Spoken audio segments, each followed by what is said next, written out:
Hey audience, welcome back to another Tutorial Tuesday! I know it's been like 3 years, but I'm back. So most of you know me as a toonie artist, and that's kind of what my focus has been for a while. You know, it started off when I was really little with characters like Spyro, those big toonie shapes, you know, big soft kind of horns, those kinds of things. And I never really quite got over that. But I wanted to show you a couple different styles of dragons and kind of how I've come to build those forms. So for my next part, I wanted to kind of focus on the D&D Wizards of the Coast Pathfinder style of dragons. Now these guys have really elongated forms. They tend to be more angular and have those really detailed spiky forms. And that helps really give them their wild look, especially in the eyes. If you can get that dark sclera with just the hint of an eye speck. As you can see from this front on view, I really wanted to stay with that triangular shape. There's triangles in the eyes, in the eyebrows, in the nose, in the tongue. The teeth are all spiky, you know. And that really helps lend it to that ethereal kind of dragon look. You can get a lot out of making them really detailed in the everything, really.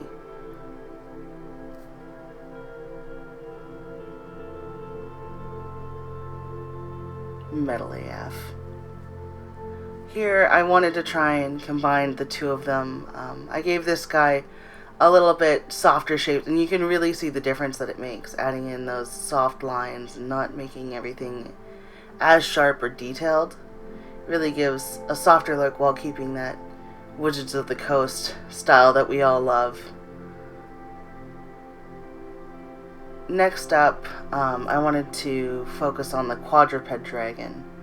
For these guys, I have a tendency to use horses as my reference, so you'll see a lot of that in the body shape.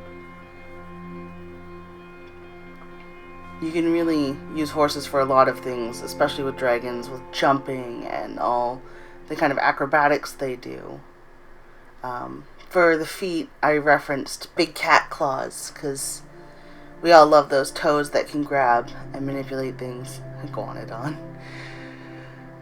And don't forget to add your spikes and your horns. Really, dragons can have anything you want on them. They can be scaly, scaleless, fluffy, pointy, have horns, spikes, frills, underbelly scales. For the wings here, I've referenced mostly bats. And you can see that with the connection I make here with the back leg. But your wings can connect anywhere. They can connect higher up on the shoulder, at the top of the hip, at the end of the hip, down the tail. Really, you can connect them anywhere.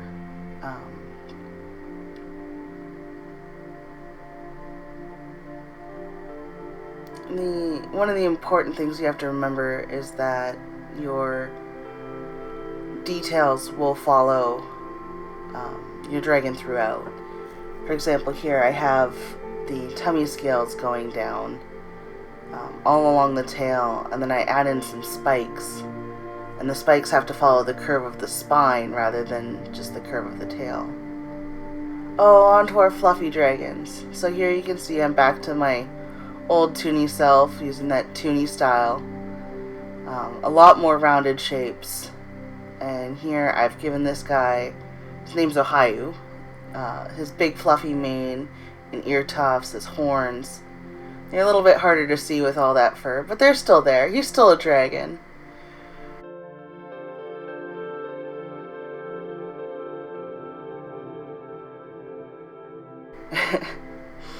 Fluffy baby. And here's a sketch that I started with another dark underlay. You've seen this, I think, once before on my channel. But I wanted to do my version of a fluffy luck dragon. Now, these guys have been featured in the Neverending Story videos. Like, there have been 3 of those. And And I really wanted to emphasize the floofiness and how it works with gravity and with air. Like here, how it's blowing backwards in the wind. I have a tendency to combine like the Eastern style dragons with the Western here. And I think I went with a more D&D styled face. But all the fluff that Ohio had.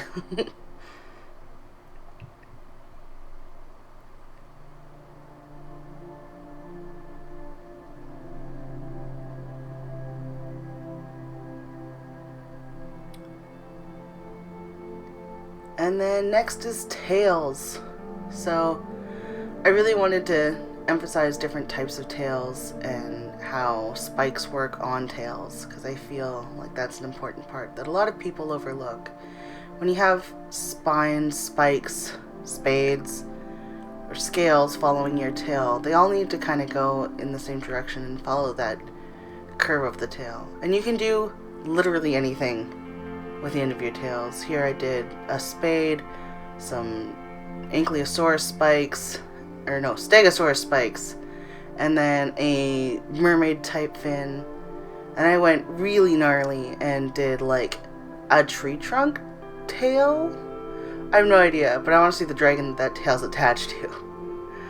And then finally, I wanted to do a couple of anthro dragons and just kind of show off how I would build a toony anthro dragon. This guy's a little bit of a beefy bison, but he's got the attitude. I gave him some big long horns, no ears, and when I did his wings, I made them a little bit smaller than I would on a feral dragon, just because, you know, being indoors, you have to be able to keep your wings tucked in. Any of the dragon fursuiters I've talked to have always been like, oh yeah, you gotta make sure you have a mechanism to keep those wings tucked in, because otherwise you're just gonna be an impediment to every hallway. Roar. Or something. And I wanted to do a more kobold type dragon. So this is this guy here. He's gonna have a little bit thinner of a tail, more T-Rexy, koboldy arms, more ferally fingers. And there you go. D&D styled anthro dragon. Enjoy this little friend. And thank you guys so much for coming back to Tutorial Tuesdays. I can't express how much it means to me to have you back and to be producing videos again for you. I'm overwhelmed. Thank you so much, and you guys have a great Tutorial Tuesday.